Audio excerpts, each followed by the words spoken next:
Hello friend, welcome to your channel Gyan for exam. आज के इस सीरीज में हम जानेंगे आपके बिहार दरोगा एग्जाम से संबंधित जो प्रैक्टिस सेट चलाए जा रहे थे उसका आज ये सीरीज का 5वां सेट होगा, जिसमें कि हम लोग रुक्मिणी पब्लिकेशन यानी कि प्लेटफॉर्म के वॉल्यूम 4 के प्रैक्टिस सेट को कंटिन्यू कर रहे हैं और इससे पहले भी आपके प्रैक्टिस सेट कराए गए हैं।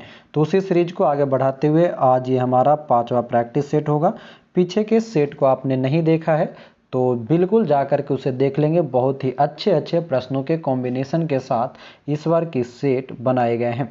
साथ ही साथ आपको बता दूं कि आप लोगों का जिनका बिहार दरोगा का एग्ज़ाम है उनके लिए एक ओपन टेस्ट ऑर्गेनाइज कराया जा रहा है 4 दिसंबर को 2021 दिन शनिवार सुबह 8 बजे पटना के गांधी मैदान में। तो आप लोग ज़रूर पहुंचेंगे, साथ ही साथ अपने दोस्तों के साथ पहुंचेंगे। और हमने एक वीडियो और एक डिस्क्रिप्शन में व्हाट्सएप ग्रुप का लिंक दे रखा है, उसे ज़रूर ज्वाइन कर लेंगे और वहां पर जा कर के आप ज़रूर वीडियोज के कमेंट में आई एम कमिंग या मैं आ रहा हूं, आ रही हूं करके मैसेज ज़रूर करेंगे, ताकि हम उस हिसाब से आपके क्वेश्चन और प्रिंट आउट करा सकें। तो इन बातों का ध्यान रखेंगे, अपने दोस्तों तक शेयर ज़रूर करेंगे, ज़्यादा से ज़्यादा लोगों तक आप पहुँचाएँ और ज़्यादा से ज़्यादा लोगों तक आप पहुँच के साथ ज़रूर पहुँचे। 4 दिसंबर सुबह 8 बजे पटना के गांधी मैदान के पास, गांधी मूर्ति के पास में। तो आइए चलते हैं, आज का सेट बहुत ही इंपॉर्टेंट रहेगा, प्रश्न बहुत ही महत्वपूर्ण है और ये आज का सीरीज रहेगा सेट नंबर 5। शुरू करने से पहले आप लोग एक और वीडियो को लाइक शेयर कमेंट जरूर करेंगे और साथ ही साथ एक जय हिंद के साथ अपने टोटल स्कोर को भी जरूर कमेंट में बताएंगे।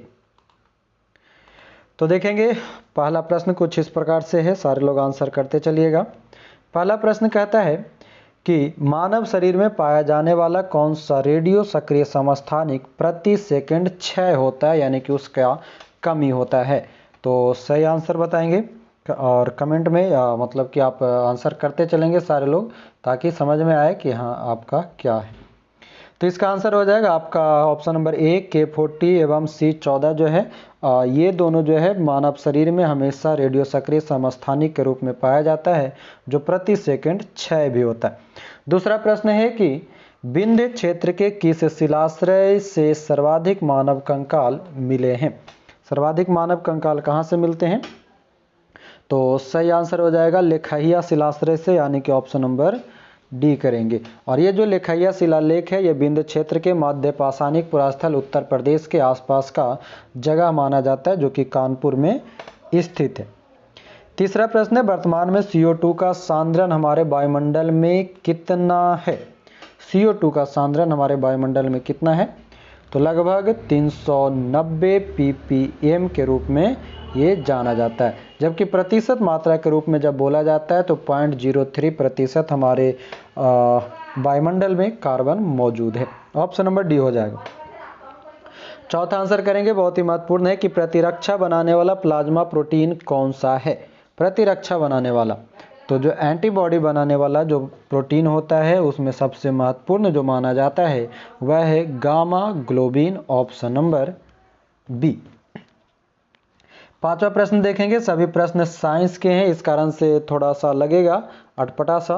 पांचवा प्रश्न देखिएगा, कहता है निम्न में से किस समूह के जीवों का डूबने से हुई मृत्यु का पता लगाने में महत्व है। डूबी हुई वस्तु को पता लगाने में किसका प्रयोग करते हैं? तो डाइटम का प्रयोग करते हैं, ऑप्शन नंबर डी हो जाएगा। डाइटम जो कि एक शैवाल के रूप में भी जाना जाता है।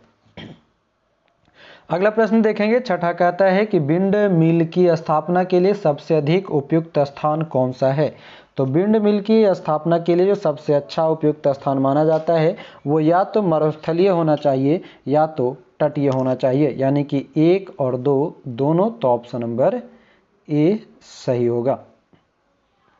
सातवां प्रश्न है, निम्नलिखित में से कौन एक युग में सुमेलित नहीं है। दीवान मुस्तखराज अलाउद्दीन खिलजी, दीवान अमीर कोही मोहम्मद तुगलक, दीवान खैरात फिरोज तुगलक, दीवान रियासत बलबन। तो यहाँ पर ध्यान देंगे, जो सही नहीं है वह पूछा है, तो दीवान रियासत। दीवान रियासत किसका है? बलबन का नहीं, बल्कि यह अलाउद्दीन खिलजी के द्वारा बनाया गया आर्थिक सुधारों से संबंधित है। चलेंगे 8वां प्रश्न की ओर। प्रश्न कहता है निम्नलिखित में से कौन सा रोग बैक्टीरिया द्वारा नहीं होता है? बैक्टीरिया द्वारा नहीं होने वाला रोग कौन सा है? हेपेटाइटिस ए, आंत ज्वर, तपेदिक और हैजा। तो जो नहीं होता है वह है hepatitis A, option number B. 10वां प्रश्न है 9 नंबर का प्रश्न है कि ग्लाइकोगॉन के अतिस्राव से होने वाला रोग कौन सा है? ग्लाइकोगॉन के अतिस्राव से होने वाला रोग में जो मुख्य रूप से जाना जाता है उसे हम कहते हैं ग्लाइकोसूरिया। क्या कहेंगे? ग्लाइकोसूरिया, यानी कि ऑप्शन नंबर ए। प्रश्न है हमारा 10वां, कहता है कि कीटों का मुख्य उत्सर्जी पदार्थ कौन सा है? तो कीटों का मुख्य उत्सर्जी पदार्थ के रूप में जो जाना जाता है वह है यूरिक अम्ल, यानी कि ऑप्शन नंबर डी। अगला प्रश्न है कैरेंट से संबंधित है, आंसर करेंगे इसका सारे लोग कि किस देश ने सबसे अधिक संख्या में भारतीय छात्रों को वीजा जारी किया है? भारतीय छात्र को वीजा सबसे ज़्यादा किसने जारी किया? कनाडा, ऑस्ट्रेलिया, अमेरिका या जापान? तो सबसे ज़्यादा दिया है अमेरिका। 12 नंबर की प्रश्न है कि वेदांता ने किस राज्य में प्राकृतिक गैस की खोज की है? वेदांता, ये भी करंट से संबंधित है, तो ये प्राकृतिक गैस की खोज गुजरात में किया है। सही आंसर हो जाएगा ऑप्शन नंबर ए। 13 नंबर का प्रश्न है कि किसने युक्त धारा नामक एक नया भूस्थानिक योजना पोर्टल लॉन्च किया है? युक्त धारा, तो ये सही आंसर हो जाएगा option number B, Jitendra Singh के द्वारा शुरू किया गया है, ऑप्शन नंबर सी। 14 नंबर की प्रश्न है कि किसकी पुस्तक मोंक इन अ मर्क का विमोचन किया गया है? मोंक इन अ मर्क, तो इसका सही आंसर हो जाएगा डॉक्टर अशोक पनगड़िया की पुस्तक है, ऑप्शन नंबर बी हो जाएगा। 15 नंबर की प्रश्न है कि एक ग्लास पट्टे से गुजरने पर प्रकाश किरण पुंज पर पार्श्विक विस्थापन निम्न पर निर्भर करता है। तो जब भी ये निर्भर करेगा तो किस पर? आपतन कोण और ग्लास पट की मोटाई दोनों पर निर्भर करेगा, ऑप्शन नंबर सी हो जाएगा। 16 नंबर प्रश्न है कि एक उत्तल दर्पण का फोकसीकरण एफ है और वह वस्तु के आकार का 1/n प्रतिबिंब बना सकता है। वस्तु की दूरी क्या होगी? तो वस्तु की दूरी क्या हो जाएगी? -f × n-1, option number D करेंगे।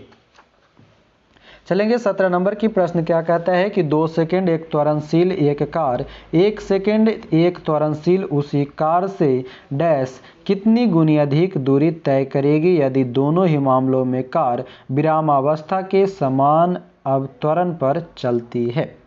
तो इसमें सही आंसर हो जाएगा 2 सेकंड एक त्वरणशील कार 1 सेकंड तक त्वरणशील उसी कार से 4 गुनी अधिक दूरी तय करेगी। अगला प्रश्न हमारा 18वां कि एक व्यक्ति लिफ्ट के भीतर एक भार मापने वाली मशीन पर खड़ा है। मशीन का पाठ्यांक न्यूनतम होगा यदि लिफ्ट गति करेगी किधर? ऊपर या नीचे की ओर? तो जब ये गति करेगा मुक्त रूप से नीचे की ओर तब पाठ्यांक क्या होगा? न्यूनतम होगा, ऑप्शन नंबर डी हो जाएगा। 19 नंबर की प्रश्न कहता है कि दीवार के पीछे खड़े एक व्यक्ति की आवाज़ पहचानी जा सकती है किसके माध्यम से? हम जो किसी भी व्यक्ति की आवाज़ जो है वो आसानी से पहचान लेते हैं दूर से भी। इसका कारण ये होता है कि विवर्तन एवं गुणता वो दोनों मौजूद होता है। सही आंसर हो जाएगा हमारा ऑप्शन नंबर ए। आगे के जो प्रश्न है 20 नंबर वो मैथ से संबंधित है, तो इसका आंसर आप आराम से बना लेंगे। इसको आंसर हो जाएगा 3,20,000, ऑप्शन नंबर बी। प्रश्न हमारा 21वां कि विश्व पर्यावरण दिवस 2021 की विषय वस्तु क्या था, यानी कि थीम क्या था?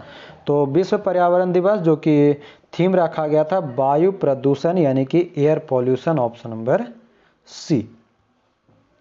22वां है WHO द्वारा मई 2019 में किन देशों को मलेरिया मुक्त घोषित किया गया? देश में किसे मलेरिया मुक्त किया गया है? तो सही आंसर हो जाएगा हमारा ऑप्शन नंबर ए, अल्जीरिया और अर्जेंटीना को, ऑप्शन नंबर ए। साथ ही साथ ध्यान रखेंगे यहाँ पर जो एक करंट दिया गया है 2019 का है, 2021 में जब पूछेगा तो चाइना हो जाएगा, ये ध्यान रखेंगे।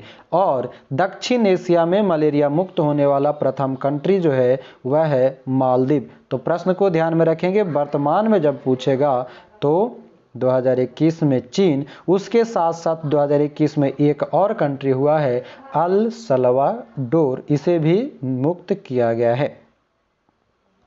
चलते हैं 23वां प्रश्न की ओर कि स्वच्छ भारत मिशन कब शुरू किया गया था। तो स्वच्छ भारत मिशन आपको पता होगा नरेंद्र मोदी की पहली जब समय थी, पहला काल था 2014 2 अक्टूबर को किया गया था। ऑप्शन नंबर ए हो जाएगा।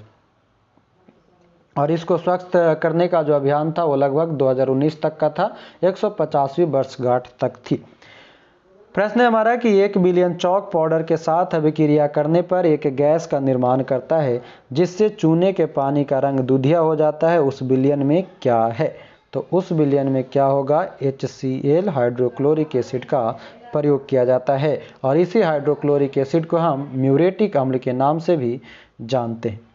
25वां प्रश्न जो है आपका मैथ से संबंधित है, सही आंसर हो जाएगा 4.8 सेंटीमीटर, ऑप्शन नंबर ए।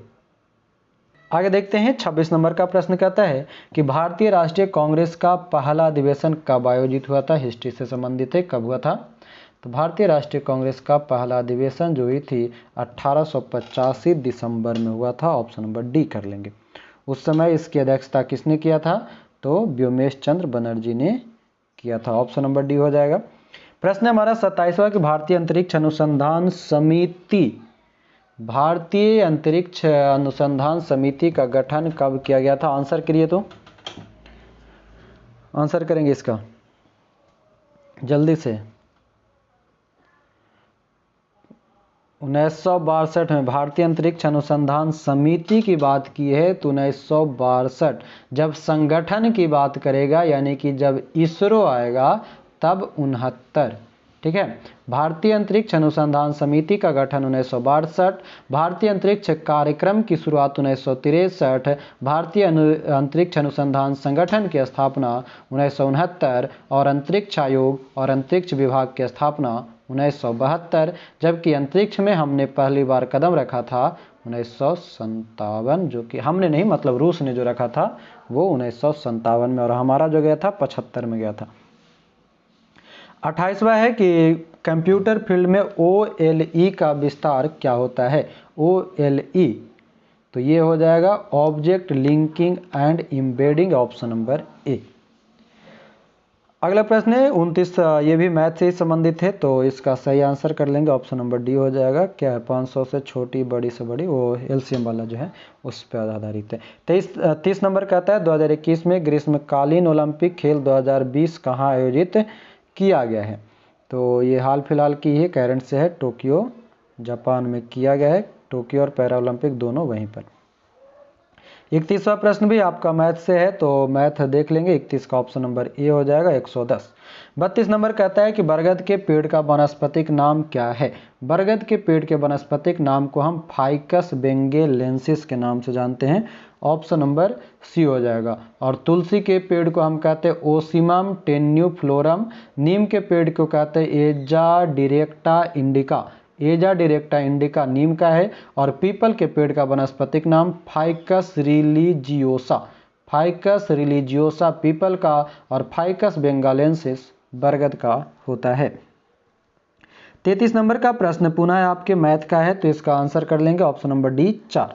34वां है 31 अक्टूबर 2020 तक प्राप्त जानकारी के अनुसार भारत में राज्य और केंद्र शासित प्रदेश कितने थे। तो 31 अक्टूबर 2020 तक में कितना हो जाएगा, 28 राज्य और 8 केंद्र शासित प्रदेश। कंप्यूटर पर रिमोट लॉगिन की सुविधा कौन प्रदान करता है। जो रिमोट लॉगिन होता है ये सुविधा कौन देता है, तो सही आंसर हो जाएगा telnet. Option number D telnet हो जाएगा। टेलनेट का मतलब होता है टेलीफोन नेटवर्क। 36 नंबर का प्रश्न कहता है कि भारत के त्रिचरण नाभिकीय शक्ति कार्यक्रम की स्थापना किसने की थी।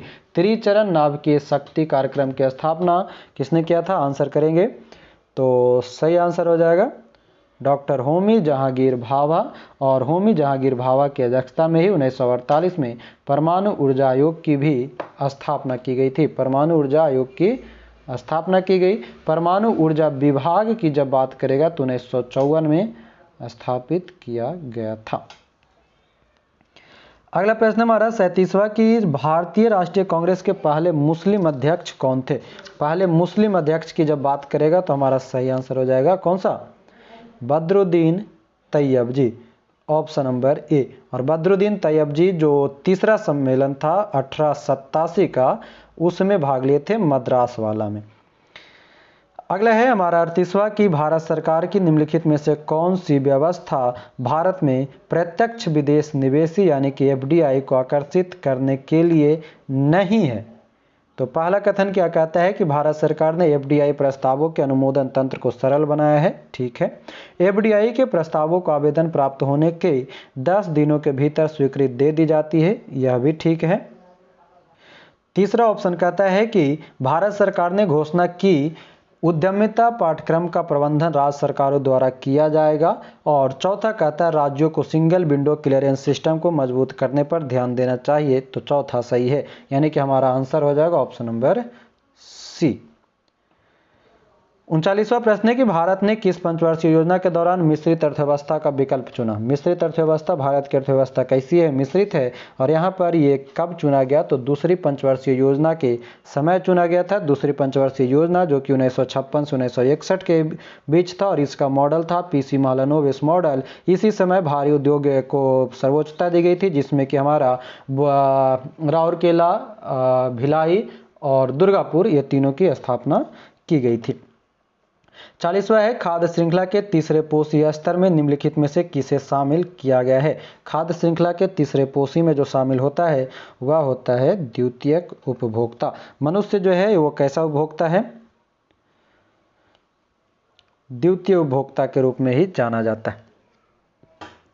41वां है कि वे प्रसिद्ध भारतीय महिला वकील कौन हैं जिन्होंने भारतीय दंड संहिता आईपीसी की धारा 377 के विरुद्ध कानूनी लड़ाई का नेतृत्व किया है। तो ये सही आंसर हो जाएगा option number C, Menaka Guruswamy और अरुंधति काटजू। मेनका गुरुस्वामी और अरुंधति काटजू ने ये लड़ा था आईपीसी धारा 377 के विरुद्ध।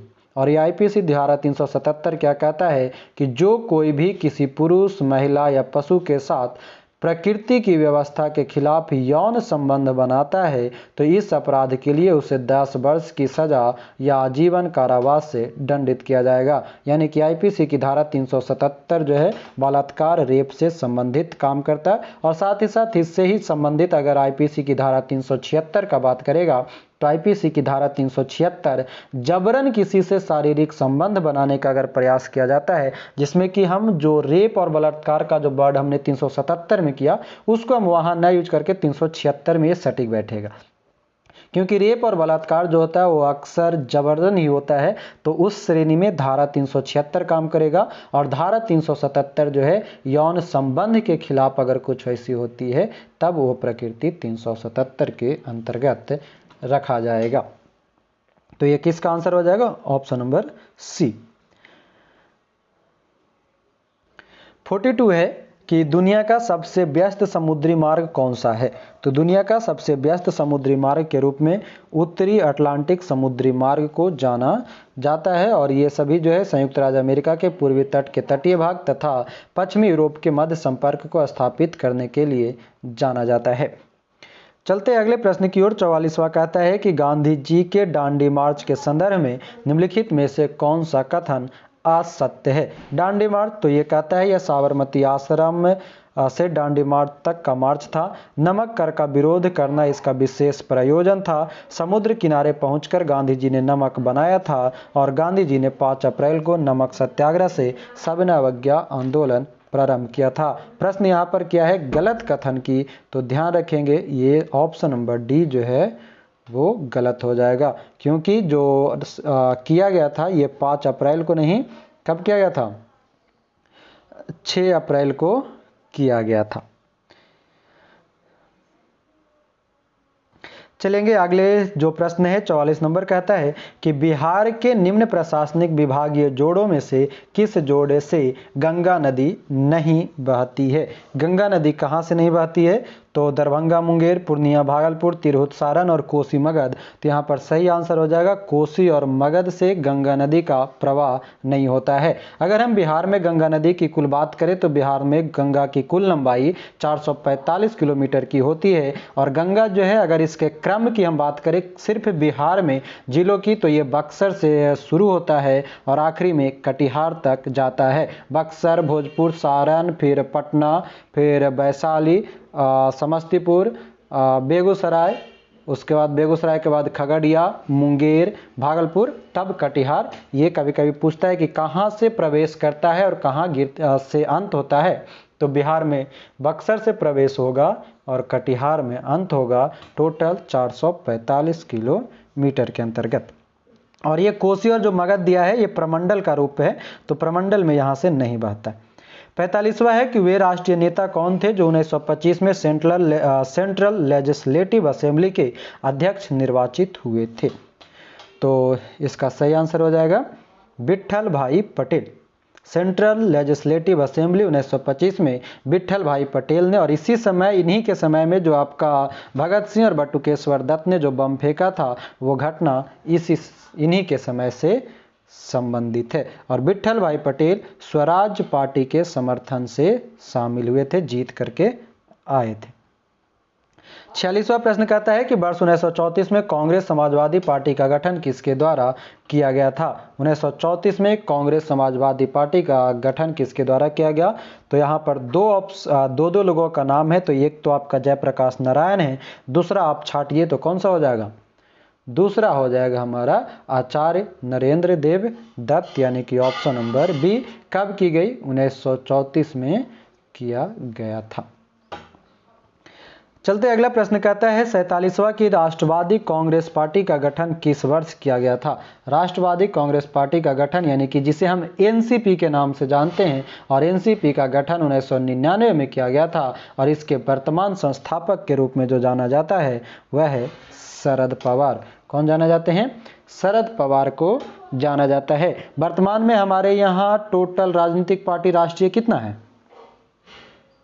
8 गो राजनीतिक पार्टी है, जिसमें सबसे पहला जो था कांग्रेस था 1885 में, और सबसे नया जो है एनपीसी यानी कि नेशनल पीपुल्स पार्टी, जो कि 2013-14 में बना था। अगर हम 8 राजनीतिक पार्टी का नाम एक बार बोले तो आपका राष्ट्रीय कांग्रेस यानी कि भारतीय राष्ट्रीय कांग्रेस, दूसरा भारतीय कम्युनिस्ट पार्टी यानी कि सीपीआई, फिर मार्क्सवादी कम्युनिस्ट पार्टी यानी कि सीपीएम, बहुजन समाज पार्टी यानी कि बीएसपी, भारतीय जनता पार्टी यानी कि बीजेपी, राष्ट्रवादी कांग्रेस पार्टी यानी कि एनसीपी, तृणमूल कांग्रेस पार्टी यानी कि टीएमसी, और नया वाला नेशनल पीपुल्स पार्टी एनपीसी। चलते अगले प्रश्न की ओर। 48वां कहता है कि संविधान का कौन सा भाग संविधान संशोधन से संबंधित है। कौन सा भाग संविधान संशोधन से संबंधित है, तो भाग बताएंगे, भाग 20 ऑप्शन नंबर डी। अनुच्छेद कौन सा, 368। कहाँ के संविधान से लिया गया है, दक्षिण अफ्रीका के संविधान से लिया गया है ना। और संविधान में संशोधन करने के कितने प्रकार हैं, 3 प्रकार होते हैं। कौन कौन से प्रकार होते हैं, पहला कि हमारा होना चाहिए साधारण बहुमत, दूसरा कि हमारा विशेष बहुमत, और तीसरा कि विशेष बहुमत के साथ साथ आधे राज्यों का बहुमत यानी कि सहमति। जैसे कि हमारा जीएसटी जो था हमारा विशेष बहुमत के साथ कम से कम आधे राज्यों का समर्थन था। अब तक हमारे भारत में कुल कितना संशोधन हो चुका है, 105 गो संशोधन हो चुका है ना। 49वां देखेंगे, पायलट यानी कि लक्ष्य को निशाना बनाने के लिए बम गिराता है। पायलट जो है लक्ष्य को निशाना बनाने के लिए बम गिराता कहाँ, लक्ष्य से पहले। ये जो प्रश्न है ये साइंस से संबंधित है, ठीक है। ये प्रश्न जो है ये साइंस से संबंधित है। अगर आपको चलता पायलट, क्योंकि जो प्लेन होता है वो चलती अवस्था में रहता है ना, जब चलायमान अवस्था में अगर कोई भी वस्तु हो और अगर वो किसी स्थिर जगह पर बम गिराना हो तो वो पहले या वो जगह पर पहुंचने से पहले ही हमें गिराना पड़ता है। कभी होली वगैरह में छत के ऊपर से पानी फेंके हैं,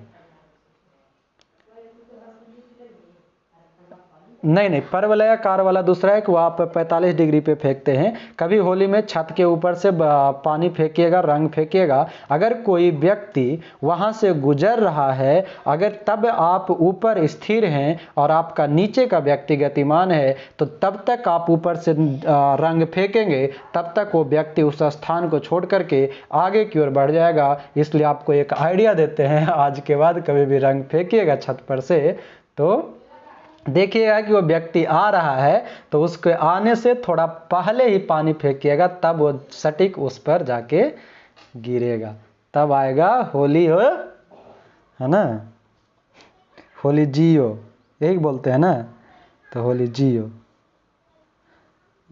होली हो होली जियो। एगो क्या गाता है सरारारा, हाँ तब होगा सरारारा, जो गिरा सरारारा। अब आएंगे 50वां प्रश्न पे, क्या कहता है, ज्यामिति का जनक किसे कहा जाता है? तो ज्यामिति के जनक के रूप में यूक्लिड को जाना जाता है, ऑप्शन नंबर ये हो जाएगा। यहाँ पर एक शब्द है पाइथागोरस। पाइथागोरस जो है यूनान के गणितज्ञ और दार्शनिक थे। रामानुज के बारे में आप जान ही रहे हैं, भारत के थे। और क्या है, फिबोनाची, फिबोनाची इटली के गणितज्ञ है। फिबोनाची कहाँ का है, इटली का है। फिबोनाची, इटली के लिए फिर से नाची, फिबोनाची। अगला है कजरी। कजरी किस राज्य का लोकनृत्य गीत है? कजरी है उत्तर प्रदेश का। कजरी जो है महिलाओं द्वारा गाया जाने वाला एक सामूहिक लोकगीत है जो कि उत्तर प्रदेश से संबंधित है। चलते अगला प्रश्न की ओर। क्या कहता है 52वां कि निम्नलिखित में से कौन सा अनुच्छेद जम्मू एवं कश्मीर से संबंधित है? जम्मू कश्मीर से, जो कि वर्तमान में निरस्त हो चुका है, वह है अनुच्छेद 370। इसके साथ साथ एक और अनुच्छेद था 35 का ए। ये दोनों को हमारा अगस्त 2019 के आसपास में इसको हटाया गया और 31 अक्टूबर 2019 से जम्मू कश्मीर और लद्दाख दो अलग अलग केंद्र शासित प्रदेश के रूप में शामिल किया गया, है ना। आगे चलते हैं। प्रश्न हमारा 53 नंबर कहता है कि N+ आयन के एवं L कोष में कितने इलेक्ट्रॉन होंगे? तो इसका सही आंसर हो जाएगा आपका N+ में 2 और 8, ऑप्शन नंबर डी करेंगे। जिंकाइट एक खनिज है जिसमें होता है, जिंकाइट जो खनिज है वो किस में होता है? तो ZnO में, जिंक ऑक्साइड में ये मौजूद होता है। जिंकाइट, जिंक की अगर बात करें हम इसके कुछ अयस्क की, तो आपका जिंक ब्लेड यानी कि ZnS, जिंकाइट यानी कि ZnO और कैलामाइन ZnCO3 ये जिंक का अयस्क माना जाता है। 55 नंबर की प्रश्न है कि चूने के पानी में CO2 प्रवाहित करने पर चूने का पानी कैसा हो जाता है? जल्दी से बताइएगा। चूना लगा के खन्नी खाएंगे, खैनी कुछ बोलते, खैनी ना, हाँ। तो चूने के पानी में CO2 प्रवाहित करने के बाद चूने के पानी जो होता है वो दूधिया हो जाता है। कभी घर पोतने के लिए नहीं लगाए हैं जी? नहीं देखे हैं? आगे चलिए। 56 नंबर कहता है कि निम्न में से कौन सा नियम यह बताता है कि विभिन्न तत्व अपने तुल्यांकी भारों द्वारा एक दूसरे से संयोग करते हैं? तो एक दूसरे से संयोग करने वाला जो हो जाएगा व्युत्क्रम अनुपात का नियम। व्युत्क्रम अनुपात का नियम क्या होता है? तो व्युत्क्रम अनुपात का नियम ये कहता है कि विभिन्न तत्व अपने तुल्यांकी भारों द्वारा एक दूसरे से संयोग करते हैं। 57 नंबर का प्रश्न कहता है कि किस वृक्ष के नीचे रानी माया देवी ने गौतम बुद्ध को जन्म दिया था? बड़ा खतरनाक प्रश्न है। किस वृक्ष के नीचे रानी माया देवी ने गौतम बुद्ध को जन्म दिया था? तो साल वृक्ष के नीचे जन्म दिया था। और गौतम बुद्ध का जन्म कहाँ हुआ था? तो लुम्बिनी में हुआ था। लुम्बिनी नामक जो जंगल था वहाँ पर, नेपाल में है। जन्म कब हुआ था? 563 में हुआ। मृत्यु हुआ 483 में। महापरिनिर्वाण कुशीनगर में। ज्ञान की प्राप्ति बोधगया में गए। प्रथम उपदेश सारनाथ में। सर्वाधिक श्रावस्ती में। हाँ, आगे देखेंगे। 58 है कि राष्ट्रीय युद्ध स्मारक का निर्माण कहाँ किया गया है? तो राष्ट्रीय युद्ध स्मारक का जो निर्माण किया गया है ये नई दिल्ली में किया गया है। करंट से संबंधित है, आपका ऑप्शन नंबर डी हो जाएगा। और ये कब किया गया था? 25 फरवरी 2019 को किया गया था। नेशनल वॉर मेमोरियल जो कि इंडिया गेट के सामने स्थित है। रामनाथ कोविंद ने भारत के 14वें राष्ट्रपति बनने के लिए किसे पराजित किया? तरीके किसे पराजित किया था, यानी कि इनका प्रतिद्वंदी कौन था? तो प्रतिद्वंदी थी मीरा कुमार, जो लोकसभा की पहली महिला अध्यक्ष जो बनी थी, मीरा कुमार। महिला हैं ये, ध्यान रखिएगा मीरा कुमार का, ठीक है। तो मीरा कुमार को हराई थी। राष्ट्रपति रामनाथ कोविंद से पहले राष्ट्रपति कौन थे? 13वें नंबर का प्रणब मुखर्जी। 60 नंबर प्रश्न है कि बिहार का सर्वाधिक जूट उत्पादक जिला? तो बिहार का सर्वाधिक जूट उत्पादक जिला के रूप में पूर्णिया को जाना जाता है, पूर्णिया है। और राज्य में बोले तो पश्चिम बंगाल। चलते 61वां प्रश्न। 61वां आपका मैथ से संबंधित है, तो 61 का आंसर कर लेंगे ऑप्शन नंबर डी 75 मीटर। 62 का प्रश्न है कि नीले तथा लाल प्रकाश के लिए एक उत्तल लेंस की फोकस दूरियां FB तथा FR है तथा इन्हीं रंगों के प्रकाश के लिए अवतल लेंस की फोकस दूरियां FB तथा FR है इस दशा में। तो ये दशा की दुर्दशा बदल के ऑप्शन नंबर डी मारिए, FB ग्रेटर देन FR एवं FB ग्रेटर देन FR। अगला प्रश्न है 63 की विराम अवस्था में स्थित एक पिंड एकाएक बहुत से टुकड़ों में बंट जाता है, फटने से बने टुकड़ों के संवेग का योगफल क्या होगा। विराम अवस्था में जब फटता है तो फटने से बने टुकड़ों के संवेग का योगफल हमेशा शून्य होता है, ऑप्शन नंबर ए। सिराजुद्दौला ने 1756 ईस्वी में अंग्रेजों को हराकर किस शहर पर अधिकार प्राप्त किया था। 1756 में कलकत्ता। 1756 में कलकत्ता में सिराजुद्दौला ने 1756 में हराया था। सिराजुद्दौला ने ही कलकत्ता का नाम बदल करके अलीनगर रखा था, है ना। और सिराजुद्दौला ही जो था जिसने कि रॉबर्ट क्लाइव के साथ अलीनगर की संधि भी किया था। अलीनगर की संधि कब हुई थी? 1756 में हुआ था। और 56 के बाद आपका 57 में सिराजुद्दौला पलासी का युद्ध लड़ता है और हारता है, ठीक है। और यही कारण जो माना जाता है, जो अलीनगर का संधि है, वो एक कारण माना जाता है पलासी के युद्ध का। 65 है कि भारतीय समाचार पत्रों के मुक्तिदाता के रूप में कौन सा गवर्नर जाना जाता है। तो भारतीय समाचार पत्र के मुक्तिदाता ये हो जाएगा ऑप्शन नंबर डी हमारा मेटकॉफ, यानी कि ऑप्शन नंबर डी हो जाएगा लॉर्ड मेटकॉफ। इसने ही जो था कि इसी के समय में आपका नहीं मतलब कि भारत का प्रथम समाचार पत्र के रूप में बंगाल गजट को जाना जाता है। और बंगाल गजट जो कि भारत में समाचार पत्रों के जन्मदाता के रूप में जेम्स अगस्टस हिक्की को कहा जाता है।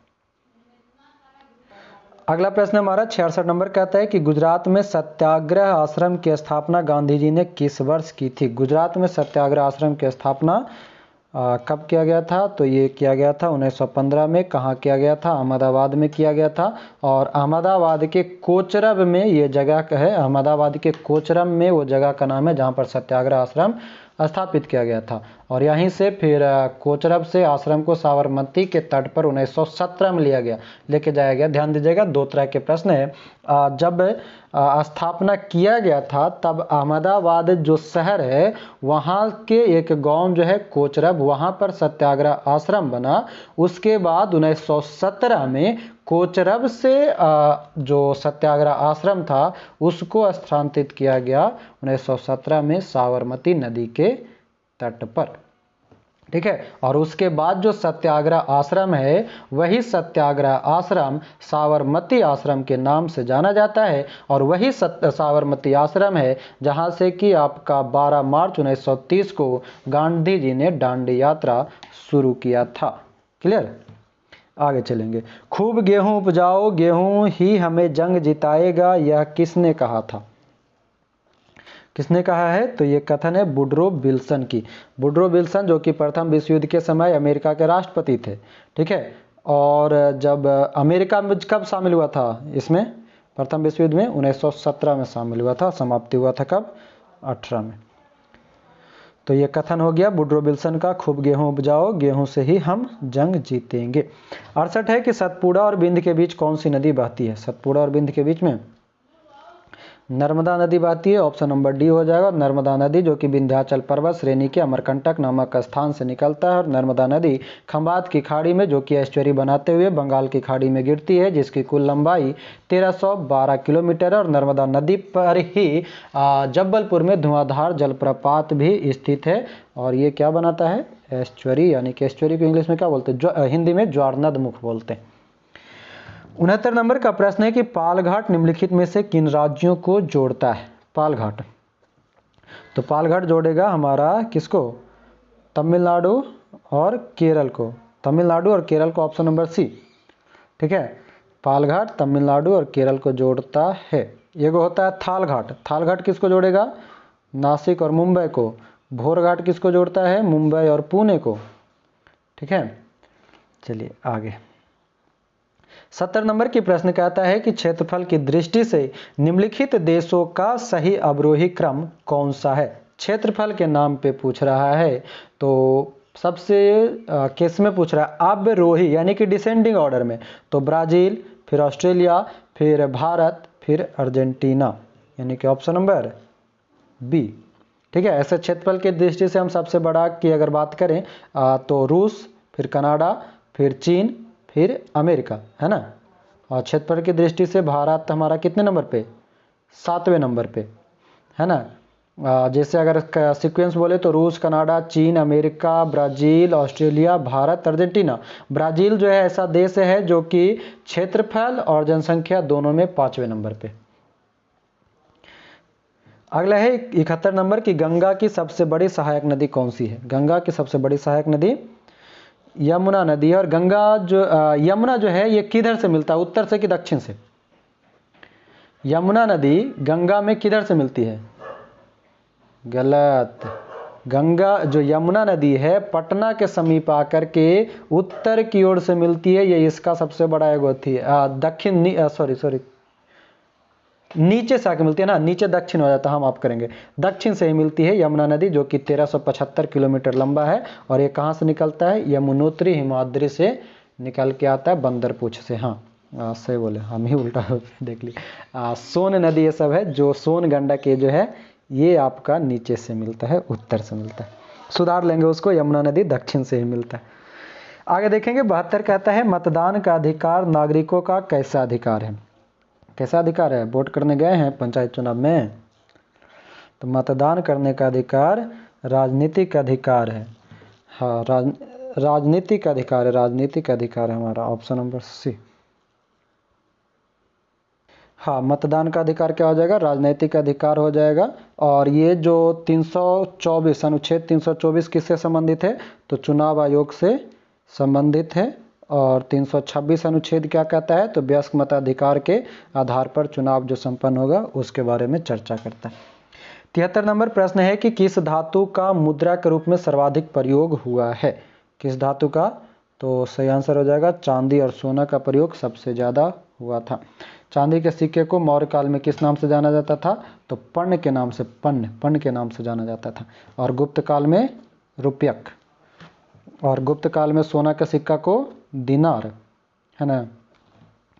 चलिए 74 नंबर प्रश्न कहता है कि एकमात्र धातु जो तरल अवस्था में रहता है, बउआ के झुनझुन्ना, कौन सा भाई, हाँ धातु पूछा है, ब्रोमीन ना, धातु में पारा। चलिए अगला है कि पराग ट्यूब का विकास भूमि अनुकूलन में डैश का एक महत्वपूर्ण चरण है। पराग ट्यूब, तो ये किससे संबंधित है, यह स्पर्मेटोफाइटस से संबंधित है, ऑप्शन नंबर सी हो जाएगा पराग ट्यूब का जो। हाँ जैसे टेस्ट ट्यूब होता है ना, तो ये परागन करने के लिए जो पौधों में जो परागन होता है पॉलिनेशन, उसके लिए हम पराग ट्यूब का प्रयोग करते हैं। और पराग ट्यूब को ही हम स्पर्मेटोफाइटस के नाम से जानते हैं। जैसे कि आपका टेस्ट ट्यूब बेबी भी जो होता है, टेस्ट ट्यूब में भी हम मेल का स्पर्म का ही प्रयोग करते हैं, वही चीज़ यहाँ पर शामिल किया गया। अगला है 76 की ग्लूकोज एक डैश कार्बन अणु है। ग्लूकोज में कितने कार्बन अणु हैं, तो 6 हो जाएगा, 6 कार्बन अणु, C6H12O6 इसका फॉर्मूला होता है ना। और अगर एक ग्लूकोज में 1 ग्राम अणु तोड़ने पर कितना ATP बनता है, 38 अणु निकलता है। 77 कहता है कि प्राथमिक शिक्षा में मौलिक अधिकार को संविधान में कब जगह दी गई। प्राथमिक शिक्षा के मौलिक अधिकार को कब जगह दिया गया था, तो ये दिया गया था आपका 2002 में। कौन सा संशोधन था, 86वां संशोधन था। प्राथमिक शिक्षा के अंतर्गत आपका 6 से 14 वर्ष तक के बच्चों को अनिवार्य शिक्षा की बात कही गई थी। कौन सा अनुच्छेद जोड़ा गया था, तो अनुच्छेद 21 का क जोड़ा गया था। अगला प्रश्न है कि भारत की प्रथम महिला जो किसी जिले का जिला एवं सत्र न्यायाधीश बनी थी। प्रथम महिला न्यायाधीश, तो अन्ना चांडी बनी थी। और उसके बाद अगर बोले कि उच्चतम न्यायालय के प्रथम न्यायाधीश कौन बनी थी, तो फातिमा बीवी बनी थी। अच्छा ये बताइए कि जो अभी एक कैरेंट से संबंधित है कि भारत के प्रथम मुख्य न्यायाधीश बनने की संभावना किनका है। मुख्य न्यायाधीश जो 2027 के आसपास तक पहली महिला मुख्य न्यायाधीश बन सकती हैं, बीवी नागरत्ना करके हैं, जो अभी सर्वोच्च न्यायालय में मौजूद हैं, मगर वो अभी बनी नहीं है। 2027 तक जब ये अभी कौन है बोबड़े नहीं रमन्ना जी के हटने के बाद उनका उम्मीद जताया जा रहा है। आगे है 79 की संरचनात्मक हिंसा के रूप हैं। तो ये कैसा रूप है? तो परंपरागत जाति व्यवस्था, प्रीत सत्ता के आधार पर निर्मित समाज और औपनिवेशिक शासन, इनमें से सभी हो जाएगा।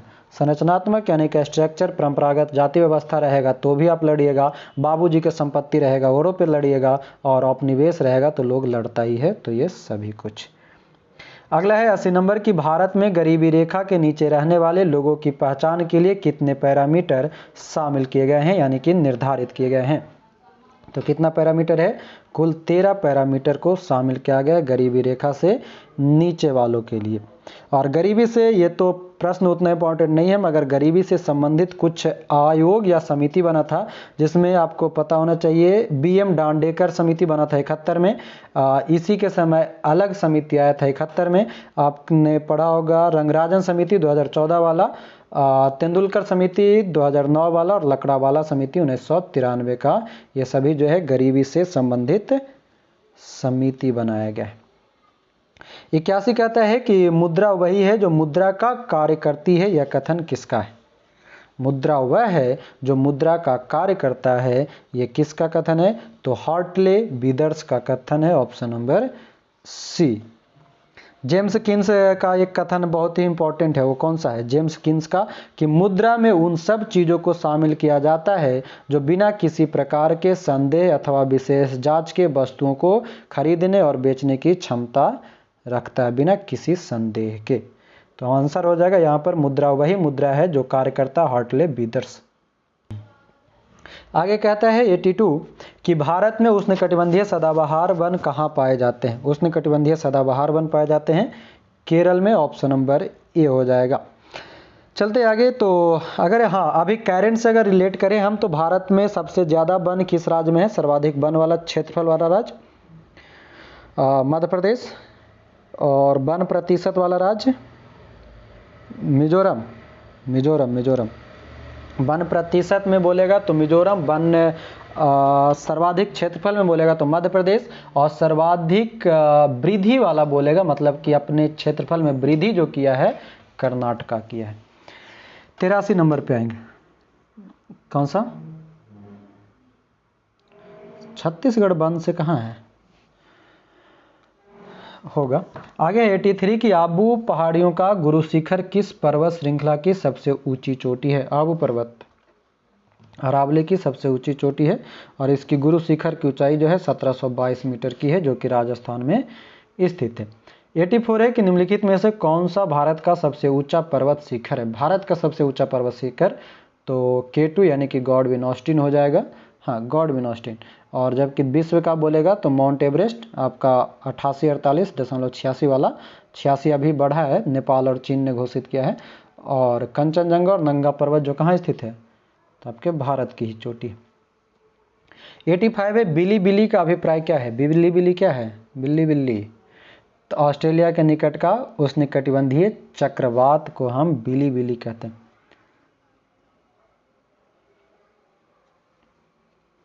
क्या हो गया? यहाँ पर बात कर रहे थे हम बिली का, तो ऑस्ट्रेलिया के निकट के उष्णकटिबंधीय चक्रवात को कहा जाता है। और बिली बाब अगर रहेगा, ध्यान दीजिएगा, ये बिली है तो ऑस्ट्रेलिया, और बिली बाब की जब बात करेगा ना, बाब, तो ये हो जाता है अलास्का में चलने वाली एक ठंडी हवा है। बोरा क्या होता है? बोरा, तो बोरा भी जो है मिस्ट्रल स्पेन और फ्रांस के बीच में चलने वाला एक ठंडा हवा है। स्पेन और आपका फ्रांस के आसपास में चलता है। 86 नंबर है कि किसी क्षेत्र में भूमिगत जल स्तर के गिरने का क्या कारण हो सकता है? भूमिगत जल स्तर के गिरने का कारण क्या हो सकता है? तो वहाँ की जनसंख्या में वृद्धि होना, नलकूपों से अधिक जल का निष्कासन होना, और वृक्षों की अधिक कटाई तथा वर्षा कम होना, यानी कि ऑप्शन नंबर डी सही हो जाएगा। उसके साथ साथ आपका ग्लोबल वार्मिंग भी इसमें काम कर सकता है। फिर आपका मानसून का न आना, यानी कि सुखाड़ हो जाना, ये भी काम कर सकता है। तीसरा, हम लोग के जैसा बिना मतलब के पानी बहाने वाला, वो भी हो सकता है, बिना काम के पानी बहाने वाला ये। अगला है 87 कि 1976 में 42वें संविधान संशोधन द्वारा भारतीय संविधान की प्रस्तावना में कौन सा शब्द जोड़े गए हैं। तो इसका सही आंसर हो जाएगा धर्मनिरपेक्ष, समाजवाद और अखंडता, यानी कि ऑप्शन नंबर डी। 1976 में 42वां संविधान संशोधन हुआ, इसके अंतर्गत 3 चीजें जोड़ी गई, धर्मनिरपेक्ष, समाजवाद और अखंडता। अगर हम बात करें कि अब तक संविधान की प्रस्तावना में कितनी बार संशोधन हो चुका है, तो अब तक मात्र 1 बार हुआ है ना, 1 ही बार हुआ है ना, और कुछ नहीं ना, नहीं। प्रस्तावना कहाँ से लिया गया है? प्रस्तावना जो है, प्रस्तावना यूएसए से लिया गया है, जबकि प्रस्तावना की भाषा जो ली गई है वो लिया गया है ऑस्ट्रेलिया से, है ना। संविधान की आत्मा किसको कहते हैं? संविधान की आत्मा प्रस्तावना को ही कहा जाता है। भारतीय संविधान का दर्शन किसको कहा जाता है? प्रस्तावना को ही कहा जाता है। प्रस्तावना को प्रस्तुत सबसे पहले किसने किया था? जवाहरलाल नेहरू ने उद्देश्य प्रस्ताव के रूप में 13 दिसंबर 1946 को प्रस्तुत किया था। 88 नंबर पे आएंगे कि विधानमंडल का सदस्य रहे बिना कोई व्यक्ति कितने दिनों तक मंत्री पद पर आसीन रह सकता है? विधानमंडल का तो सही आंसर हो जाएगा 6 महीना। 6 महीना तक अगर कोई भी व्यक्ति जो है अगर किसी भी पद पर नहीं है, मतलब कि किसी भी सदन का सदस्य नहीं है, तो वो 6 महीने तक रख सकता है। 6 महीने के अंदर उसको किसी न किसी सदन के सदस्यता ली जा सकती है। और इसके बारे में आपको एक अभी वर्तमान में चर्चा में पश्चिम बंगाल, जो कि जिसमें ममता बनर्जी हार चुकी थी विधानसभा चुनाव, तब विधान परिषद का गठन अनुच्छेद 169 के तहत वहाँ पर किया गया और उन्होंने उसकी सदस्यता ली है। किस चीज़ का? 294 को 292 पर सीट चुनाव हुआ था। 89 कहते हैं निम्नलिखित में से कौन सा एक कार्यपालिका का अंग है? कार्यपालिका का अंग है विधान परिषद का सदस्य, राज्यसभा का सदस्य, सर्वोच्च न्यायालय का मुख्य न्यायाधीश, उप निरीक्षक पुलिस। कार्यपालिका का अंग है, ये चयन करना है। तो 89 का जो सही आंसर हो जाएगा उप निरीक्षक पुलिस जो है ये कार्यपालिका का अंग है। बाकी अन्य सभी जो है ये कार्यपालिका नहीं, न्यायपालिका के अंतर्गत काम करता है, और न्यायपालिका और विधायिका के अंतर्गत बाकी सब काम करता है। अगला है 90 कहता है कि भारत के किन 2 राज्यों के लिए एक ही उच्च न्यायालय है? किन 2 राज्यों के लिए एक ही उच्च न्यायालय है? इनमें ऑप्शन में देखेंगे तो आपको हरियाणा और पंजाब का जो है उच्च न्यायालय वो एक ही है। अभी वर्तमान में अगर केंद्र शासित प्रदेश में देखेगा तो आपका ये कौन सा है? वर्तमान वाला में जम्मू कश्मीर और लद्दाख वाला एक ही हो गया है। ऐसे बहुत से हैं, महाराष्ट्र वाला भी है, कुछ क्षेत्र में कवर करता है। फिर आपका पश्चिम बंगाल भी कुछ केंद्र शासित प्रदेश को कवर करता है। 91 नंबर का प्रश्न कहता है कि राष्ट्रीय विकास परिषद के अध्यक्ष के रूप में कौन कार्य करता है? राष्ट्रीय विकास परिषद के अध्यक्ष के रूप में कौन काम करेगा? प्रधानमंत्री करेगा। राष्ट्रीय विकास परिषद की स्थापना 6 अगस्त 1952 को ही थी, ये याद रख लेना है। कहता है प्रश्न की कृषि के क्षेत्र में सामान्यतः किस प्रकार का बेरोजगारी पाई जाती है? कृषि के क्षेत्र में तो ये अप्रच्छन्न बेरोजगारी या छिपी हुई बेरोजगारी कहा जाता है, ऑप्शन नंबर ए। 93 है कि जापान के किस स्टेडियम में 32वां ग्रीष्मकालीन ओलंपिक का उद्घाटन समारोह आयोजित किया गया? स्टेडियम का नाम क्या है जो बताना है? तो यह स्टेडियम का नाम है न्यू नेशनल स्टेडियम। भारत के नए लेखा महानियंत्रक यानी कि सीजीए कौन बने हैं? सीजीए बने हैं दीपक दास। ई कैबिनेट लागू करने वाला प्रथम भारतीय राज्य हिमाचल प्रदेश।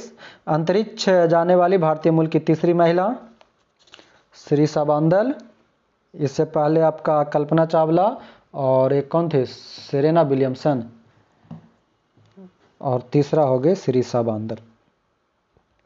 अगला है ई ट्रेडिंग पोर्टल प्रणीत किसके द्वारा लॉन्च किया गया था? प्रणीत लॉन्च किया गया है, ये हो जाएगा आपका power grid corporation of India limited.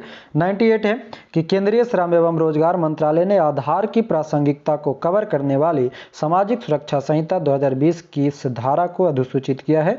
तो सामाजिक सुरक्षा संहिता 2020 के तहत धारा 142 को।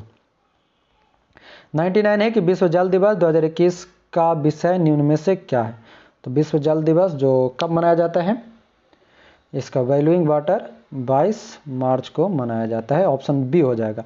और 100 नंबर है तौकाते। तौकाते क्या है? एक चक्रवाती तूफान है। इसका नाम किसने रखा था? म्यांमार ने रखा है तौकाते म्यांमार। चलिए, तो ये था आपके पूरे के पूरे 100 प्रश्न। आज की क्लास थोड़ी लंबी हो गई और अच्छी खासी लगता है डिस्कशन भी हो गया। तो ये रहा है आपका पूरे के पूरे 100 प्रश्न। आज का प्रश्न जो था और वो डिस्कशन अच्छे खासे हमने कराए हैं। प्रयास किया है, आपको अच्छा लगा होगा तो वीडियो को लाइक शेयर कमेंट करेंगे। साथ ही साथ 4 दिसंबर को आना ना भूलें। तो अभी के लिए, आज के लिए इतना ही। मिलेंगे अगले क्लास में। आपका बहुत बहुत धन्यवाद। जय हिंद।